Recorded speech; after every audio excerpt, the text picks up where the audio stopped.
Hi everyone, Lady Amalthea here, and this is a bit of a different video. And I kind of realised, just now, that maybe I should have partly scripted this or written myself some notes, because most videos I make, I'm actually going off a prompt or I'm doing a deck unboxing or, something like that. But this is going to be completely off the cuff. So we'll see how we go. I'll try not to make this too long. I'm just going to move something in front of my screen so I can see how long I've been recording for. Okay, so I'm not really sure where to start this, so I'm just going to start this. I've recently discovered I'm probably definitely autistic. Now, I'm 36 years old, assigned female at birth, even though I am in fact non-binary. And it turns out if you fall into that category, it's very easy for your diagnosis to go missed, basically. I have chronic health problems, and I've been in and out of therapy since I was a child, and I started seeing a therapist here in Perth in, I want to say January, and within a few sessions he raised the idea of me being autistic, and my coping strategy after that session was to go to Big W and buy plushies, including this one. The other one now lives in the car. It's a giant elephant that is bigger than my dog. It's like 45 centimeters, I believe this elephant is. So I talked to two of my closest friends, and they both said to me, "Oh, we thought you knew." And I was like, no one's ever mentioned this before. Like, I'm 36 and this is the first time this has ever been mentioned. I was diagnosed with ADHD as a child. I remember going for some test and having to solve puzzles and things. So, like, I was aware that I was neurodiverse. Not until I was in my mid-20s, I was unaware of what that test was actually about for the longest time.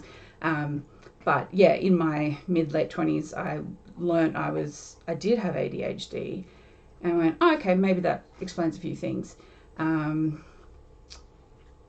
But yeah, within the last couple of months, I have discovered that I am autistic. I am going for an official diagnosis in October, really hoping that it's confirmed, because basically at this point it's just to get NDIS support is the main reason I'm going for a diagnosis, because I'm convinced it's correct. And like everyone I've spoken to, particularly other medical professionals, including my GP, who I've been seeing since I was 19, and my psychiatrist, who I've been seeing since I was early 20s, I think, both went, oh yeah, that makes sense. Yeah, okay. Do you need me to write a letter?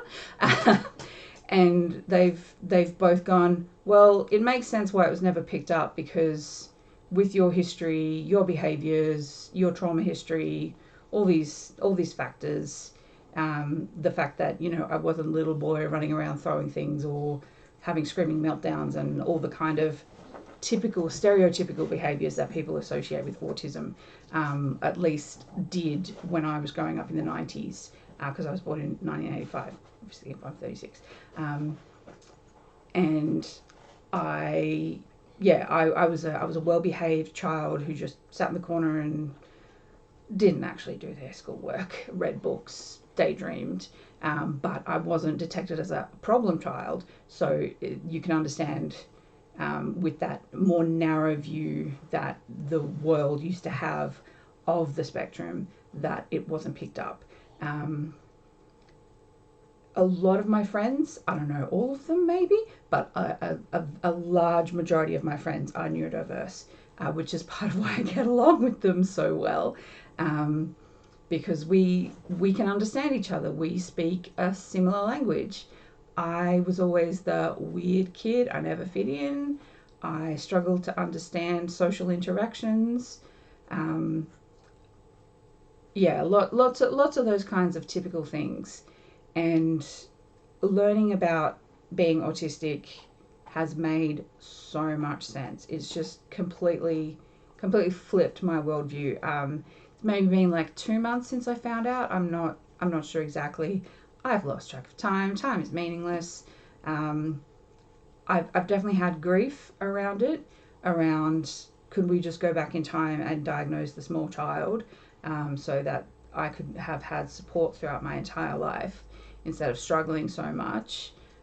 Because I am currently in what is known in the community but not known by therapy is autistic burnout, where basically I've been living as an undiagnosed autistic person for so long that I've just gotten to this point where I'm just completely overwhelmed and I can't cope anymore.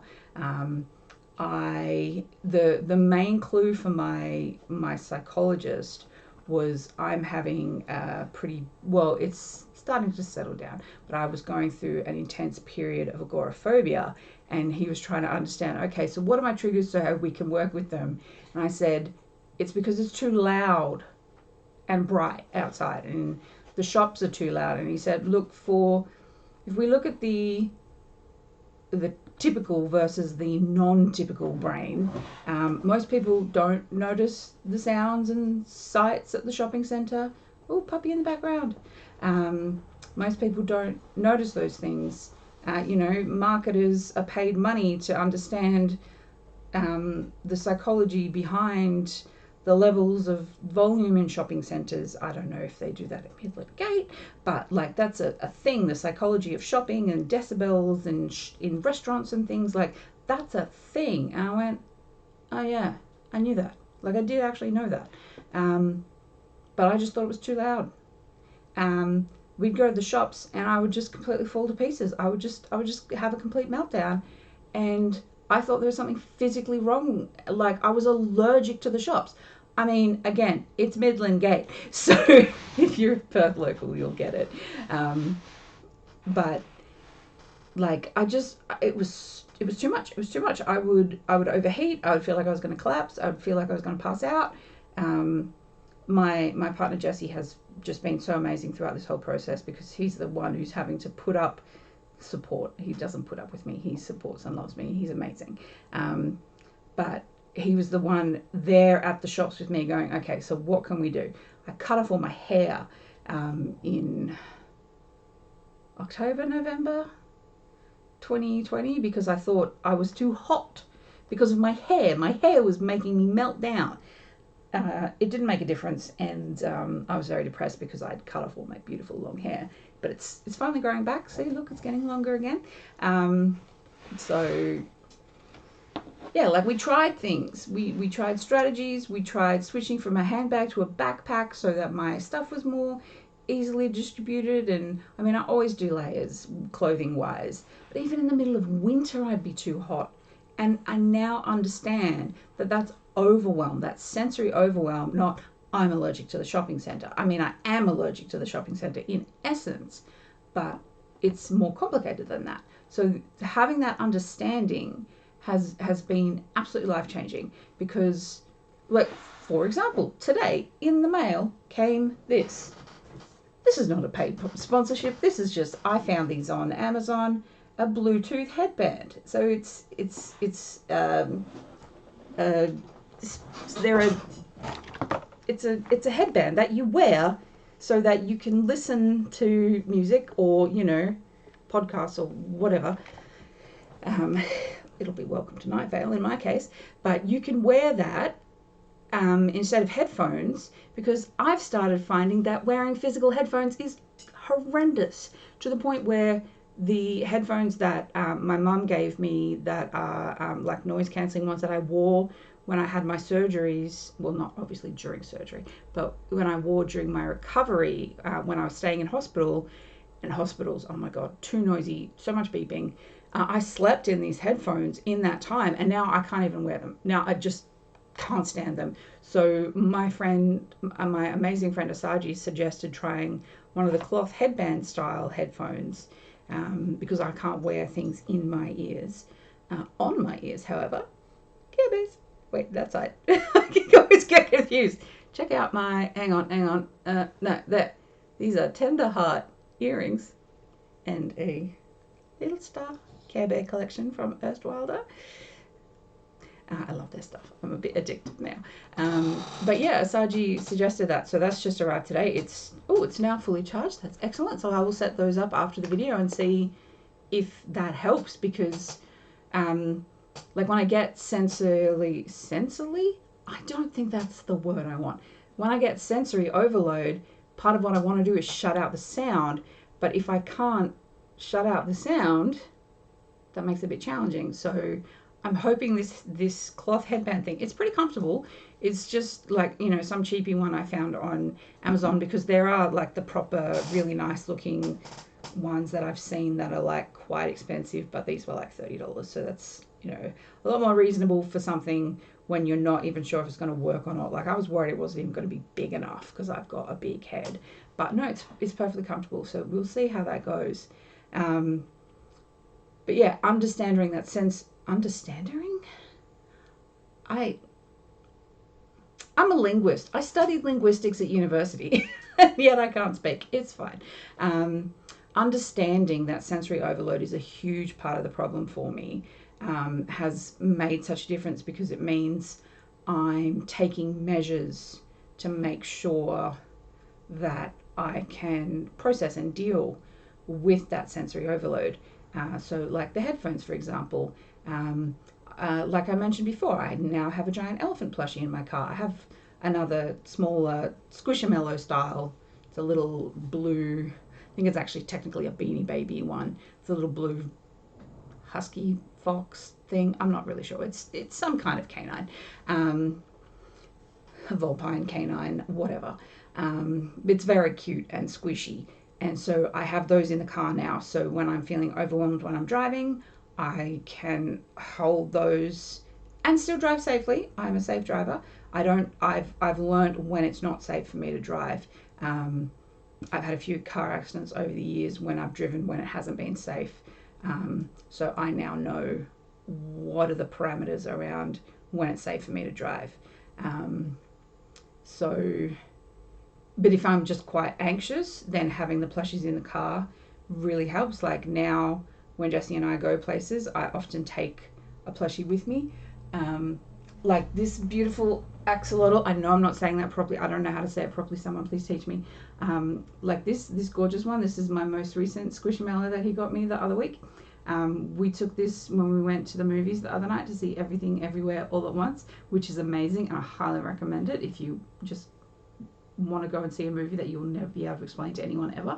I unfortunately got a little bit of ice cream on this one because we got Ben and Jerry's, because it was the Hoyts and they have Ben and Jerry's there, and the ice cream started melting, and I got a little bit of ice cream on my Squishamallow. I'm sorry. But like I had this with me because I was feeling quite anxious, even though it was somewhere, well, we hadn't been to that cinema before, but it was the shops we'd been to before, but we were also going to a new restaurant, and just, so now I know that if I have these things, these touchstones, that are so important for stimming, if you don't know what stimming is, please look it up, because I do not have the spoons to explain it. Self-soothing behavior, basically. And that's also part of why I wear jewelry, not just because I love jewelry, but because it gives me something to fidget with if I don't have plushies or something. I try not to touch the Erstwilder stuff too much because it's resin and I don't want the oils of my hands to ruin it, but these other things I don't mind. I'm just going to see how my tea is going. Oh, look at this gorgeous mug Jessie got me. It's got Celeste on one side. I've got to pick it up carefully because it's quite hot.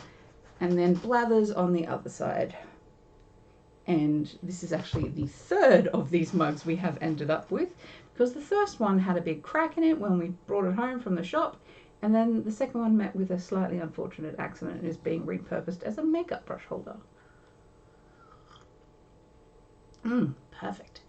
Nothing like tea on a 16, 17 degree day. I believe it might be around now. Where was I? Yeah, so like taking plushies with me, wearing jewelry, having things where I can stim, fidget, whatever you want to call it, helps with calming me down. Also, having supportive partners who understand my needs is really amazing. I've barely been going out. Like I don't. Part of the whole thing of being chronically ill and disabled is being unsure of what venues are like and not knowing if you're going to be able to go somewhere because, you know, there are stairs everywhere. Like we went to a restaurant recently and had to go in through a different entrance to everyone else because there were stairs. But yeah, I don't go out a lot because I'm in COVID, but also I'm quite anxious. So having strategies for when I am out so that I can cope, knowing that that's essential because of the way my brain functions, has been a huge game changer. Like I have more plushies than ever before. I would move the camera, but then I probably would hit it and move it back. But I've got a whole bunch of them sitting over here that are essential, particularly when I'm on Zoom, for helping me calm. I mean, you can see the fox here in the corner. So understanding why those behaviors are so essential has made a huge difference. And I've been watching a lot of videos on YouTube, specifically How To ADHD and Samdy Sam are the two channels that I've been watching the most. Samdy Sam, the woman Sam who runs it, she's British, but she lives in the Netherlands and was diagnosed in her early 30s, I believe, with autism, like maybe even at 30, after autistic burnout, after the birth of her first child. And her channel is so good. And she actually happens to have a psychology degree. So, you know, she can explain things from a technical way that makes sense. I'll try and remember to link those two channels in the description box below. But it's been so affirming, I guess, is the word I want, knowing that the reason I'm like I am is because I have a developmental disorder, not because I'm inherently broken. It's just the way my brain is, and there's nothing good or bad about it. It's just how it is. And it means it also helps my therapist go, okay, so if this is how you are, this is how we can find ways to help you function your best. Like breathing exercises, traditional breathing exercises do nothing for me. They do not work. And I always thought it was because I'm asthmatic and like my lung capacity is that of an 80-year-old, which is why I don't want to catch COVID. But I, in fact, just, they don't work for me because I'm autistic, and that's okay. So he's taught me some other kind of grounding exercises that I have practiced since my last session that I have found to be quite helpful. And they're more focused, like you narrate. We have an internal dialogue because it's a bit hard to speak while breathing in and out. So you have an internal dialogue around the breathing rather than trying to expect your mind to be empty, because I cannot do that. I just cannot do that. My mind always has something going on, which is why when I was at university, I would knit during lectures so that my mind was distracted enough that I could concentrate. If you're neurotypical, that will make sense to you. If you are not, it will not. I'm going to have more tea because I don't want it to go cold again. Because this mug is not microwave safe. I mean, you might be disgusted by the idea of microwaving tea, but sometimes it's necessary when you are autistic and forget your tea. But yeah, like watching channels, especially by people who've been diagnosed later in life, has just been amazing. Understanding, like, I'm not alone in this journey, understanding that other people have gone through this. I've got friends who were diagnosed as children, friends who were diagnosed as adults. In fact, a close friend of mine gave me the details of the therapist, psychologist, I suppose, that they saw, who I'm going to go and see for my assessment. So, you know, that was quite helpful, so I didn't have to do any research. Thank you very much for that. Very handy. I mean, and also a part of why I was making this video was to try and understand the experience myself. I thought if I like got it out, that it would make it easier for me to understand what's going on. But I feel like I'm just rambling now. But yeah, like okay, so I want to give another example. was it last week? I feel like it was last week. In therapy, I made a huge breakthrough that I do not have an anger issue. I always thought I took after my dad and had his violent temper, because there are times when I just fucking lose it, and I am, yeah, it's nasty. But I now understand that that is in fact an autistic meltdown, that I have gotten to the point of so much overwhelm that I just lose it. I had an incident recently where I got so overwhelmed and I was so frustrated that I ended up shaking and crying, and the rest of the day was just a complete write-off. Not great, but it is what it is. And knowing that, I don't have my father's explosive temper. Oh, hello, Falco, darling. I don't know if you just spotted the white floof who just entered in. That's Falco, Jesse's dog, who is just a sweet little man. We've decided if he spoke, he would have Matt Berry's voice. So I guess that means Mabel's left if he's come in. The two of them don't get along so well, which is unfortunate. Unfortunate for everyone involved. No, Mabel is here. No, Mabel, please do not harass Falcor. Mabel. I may have to cut this short if the two of them start arcing up, because then it will be barking and that will be unpleasant for the channel. The decibels will be too high. And I've totally lost my train of thought after seeing Falcor. There he goes. Wave to the camera, Falcor. No, okay, yeah, I'm going to have to go because Mabel's about to try and play with him.